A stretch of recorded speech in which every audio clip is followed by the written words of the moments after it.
Au cœur des Vosges saunoises, se dresse l'église de la Visitation de Radon-et-Chapendu. Aujourd'hui encore, elle domine le village avec la même sérénité que lors de sa construction, en 1850. À cette époque, la Haute-Saône connaît un véritable renouveau religieux et architectural. Les villages modernisent leurs lieux de culte, et Radon-et-Chapendu ne fait pas exception. L'édifice est confié à un architecte de renom dans la région, Félix Hercule Grandmougin, qui choisit, ici, une architecture plus moderne du XIXe siècle. À l'intérieur, la lumière glisse doucement le long des trois nefs séparées par des arcades régulières. La nef centrale, voûtée en berceau, guide naturellement le regard vers le chœur, dont l'abside à trois pans apporte une impression d'équilibre et de calme. Les bas-côtés, voûtés d'arêtes, rappellent quant à eux l'héritage des églises comtoises du siècle précédent. Quelques éléments plus anciens ont traversé le temps.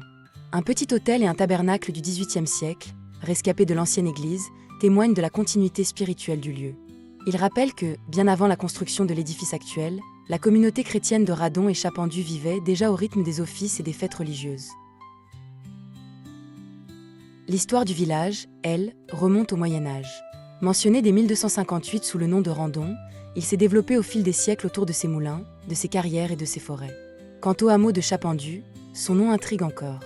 Certains y voient une référence au cap de moines suspendus pour sécher, d'autres, un simple, Champentu, ou même une origine plus ancienne, peut-être celtique. Aujourd'hui, l'église de la Visitation reste un symbole fort de ce territoire rural. Elle incarne la foi, le travail des bâtisseurs, mais aussi l'identité d'un village attaché à ses racines. En la contemplant, on mesure combien elle fait partie du paysage, comme un témoin immobile des générations qui se sont succédées au pied de ses murs.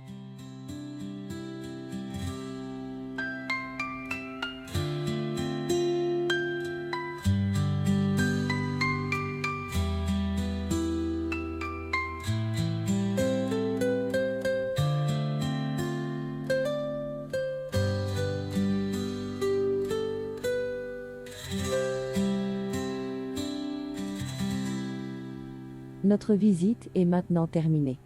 Mettez un like si vous aimez mon travail. N'oubliez pas de vous abonner. Merci et à bientôt.